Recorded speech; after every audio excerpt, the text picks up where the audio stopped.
कोई पद की लालसा नहीं है कि इनके यहाँ जाके चले जाएं तो मोदी जी का टुकड़ा पा जाएंगे तो हम सांसद विधायक हो जाएंगे, नहीं तो हमारे भाग्य में सांसद विधायक की नहीं होगी। सड़क से लेकर सारी चीजों की दलाली हुई।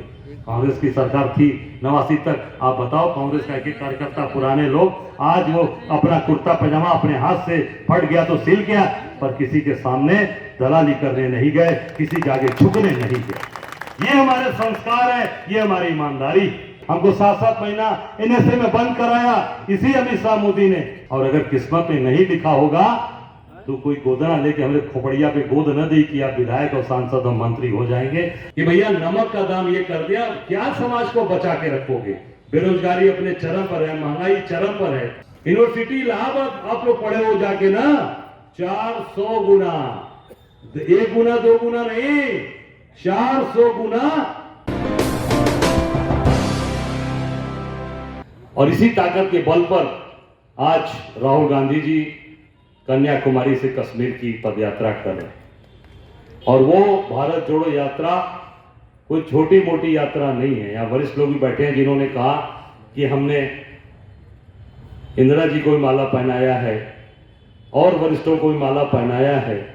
ये सब लोग ये जानते होंगे कि इतनी बड़ी यात्रा 3537 किलोमीटर कन्याकुमारी से कश्मीर तक की यात्रा अब तक इस आजाद हिंदुस्तान के अंदर नहीं हुई, इतिहास में नहीं है। दिल्ली तक तो यात्रा हुई है, काफी लोगों ने किया यहां तक की यात्रा, पर कश्मीर तक की यात्रा ये पहली यात्रा है, पहली यात्रा इतिहास में। देखिए वरिष्ठ लोग बता रहे हैं। तो ये यात्रा का मतलब क्या है? इस यात्रा का मतलब क्यों लोग, बहुत राजनीतिक लोग जो है या अखबार वाले मीडिया वाले कह रहे हैं ये लोकसभा चुनाव 24 की तैयारी है। अरे ये भारत जो बिगड़ रहा है, जिस भारत को लगातार ये बेच रहे हैं, कंपनियों को बेच रहे हैं, ये लगातार वर्ग जात के आधार पर रगड़ा पिछड़ा करके लोगों को बांट रहे हैं, ये यात्रा सबको एकत्रित करने के लिए है, सबको इकट्ठा करने के लिए है, सबको एकजुट करने के लिए है कि ये जो बेच रहे हो ये तुम्हारे द्वारा बनवाई हुई कंपनियां नहीं। जिन जिन कंपनियों को बेचे डाला उठा के मोदी ने, जो कमाती हुई कंपनियां थी, सारे एयरपोर्ट गौतम अडानी को दे दिया। सड़क से लेकर सारी चीजों की दलाली हुई। कांग्रेस की सरकार थी 89 तक। आप बताओ कांग्रेस का एक कार्यकर्ता, पुराने लोग, आज वो अपना कुर्ता पजामा अपने हाथ से फट गया तो सिल गया, पर किसी के सामने दलाली करने नहीं गए, किसी के आगे झुकने नहीं गए। ये हमारे संस्कार है, ये हमारी ईमानदारी। इसमें जो आपने एक बुनियाद खड़ी की है, बस थोड़ा सा कमी क्या है, अति स्वाभिमानी है। ईमानदार है तो स्वाभिमान तो स्वाभाविक होगा, किसी व्यक्ति के अंदर होगा। आज मैं ईमानदार हूं तो अपने स्वाभिमान से समझौता नहीं कर सकता। तो निश्चित हमारे कांग्रेस के लोग अति स्वाभिमानी, पर मेरा आग्रह यही है कि स्वाभिमान जरूर जिंदा रखिए, अपने लोगों के लिए स्वाभिमान के साथ जरूर खड़ा। जिसका स्वाभिमान खत्म हो गया तो बेकार हो गया, जिसका सेल्फ रिस्पेक्ट नहीं है वो बेकार हो गया। इसलिए स्वाभिमान तो प्रथम होना चाहिए, पर आपस में एक दूसरे के साथ खड़े कंधे से कंधा मिलाकर एक दूसरे को बल दीजिए, एक दूसरे की को साथ दीजिए, ताकि वो कंधे कमजोर ना हो।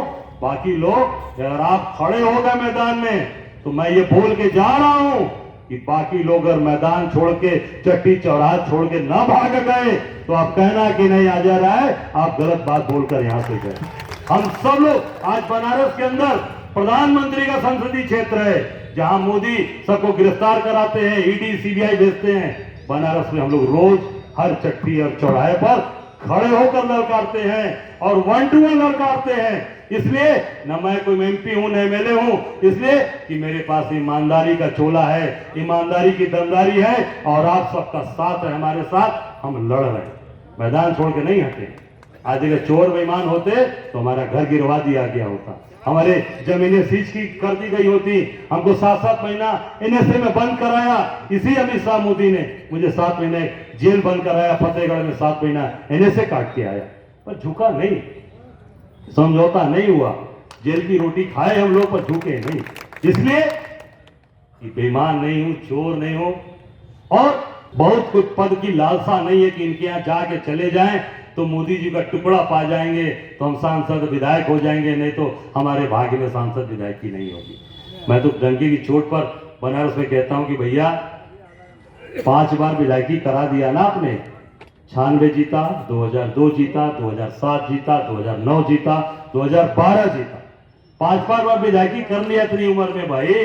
अब हो सकता है बाबा विश्वनाथ की कृपा होगी तो संसदीय मिलेगी, विधायकी मिलेगी, और अगर अपनी दमदारी ताकत होगी तो उत्तर प्रदेश से लेकर देश की राजनीति में भी कांग्रेस पार्टी मजबूती से खड़ी होगी। हमें सबको काम करने की जरूरत है, और अगर किस्मत में नहीं लिखा होगा तो कोई गोदना लेके हमें खोपड़िया पे गोद न दे कि आप विधायक और सांसद और मंत्री हो जाएंगे। हमारी किस्मत, हम आप सबका साथ, तो कोई दुनिया की ताकत उसको मिटा नहीं पाएगी, कोई झुका नहीं पाएगी। हमको अपना काम करना है ताकत के साथ। 28 रुपए हो गया है, 28 है ना, देखिए कुछ मालूम हमको भी, 28 रुपए किलो हो गया है। तो ये अब नमक सोच लीजिए कि भैया नमक का दाम ये कर दिया, क्या समाज को बचा के रखोगे? बेरोजगारी अपने चरम पर है, महंगाई चरम पर है, हाउस टैक्स बढ़ा दिया, कई गुना हाउस टैक्स बढ़ा दिया आपके यहाँ, बिजली का बिल कई गुना बढ़ गया, बिजली का बिल लोग जमा नहीं कर पा रहे हैं, भागे भागे फिर रहे हैं। और तो और पानी का जलकल का भी टैक्स बढ़ा दिया गया है, आप देख लीजिएगा, जल का जल टैक्स भी वो भी बढ़ा दिया गया, हाउस टैक्स, जलकल टैक्स, बिजली का टैक्स, और तो और कोई चीज ऐसी बाकी नहीं रही जिसका फीस यूनिवर्सिटी इलाहाबाद आप लोग पढ़े हो जाके ना 400 गुना, 1 गुना 2 गुना नहीं, 400 गुना यूनिवर्सिटी के अंदर जो फीस जमा होती है वो बढ़ा दी गई। बीएचयू में फीस बढ़ा दी गई 400 गुना। बच्चे सड़क पर संघर्ष कर रहे हैं, वाइस चांसलर के घर के सामने महीनों से धरना चल रहा है बीएचयू के अंदर। मालवीय जी के द्वारा स्थापित काशी हिंदू विश्वविद्यालय, जो कांग्रेस के राष्ट्रीय अध्यक्ष थे, उनके द्वारा इसमें जो एक गरीब परिवार का एक बच्चा आके अपनी पढ़ाई कर सके, यहाँ शिक्षा ले सके। इलाहाबाद इधर हमारे इस देश का ऑक्सफोर्ड यूनिवर्सिटी कहा गया उसको, ज्यादातर लोग इलाहाबाद के पढ़े लोग होंगे। अब आप बताओ, सुल्तानपुर गरीब परिवार का आदमी, गरीब किसान का बेटा कैसे इलाहाबाद यूनिवर्सिटी में अपने बच्चे को पढ़ा पाए? सब्सक्राइब कीजिए आपका अपना चैनल NDTV भारत।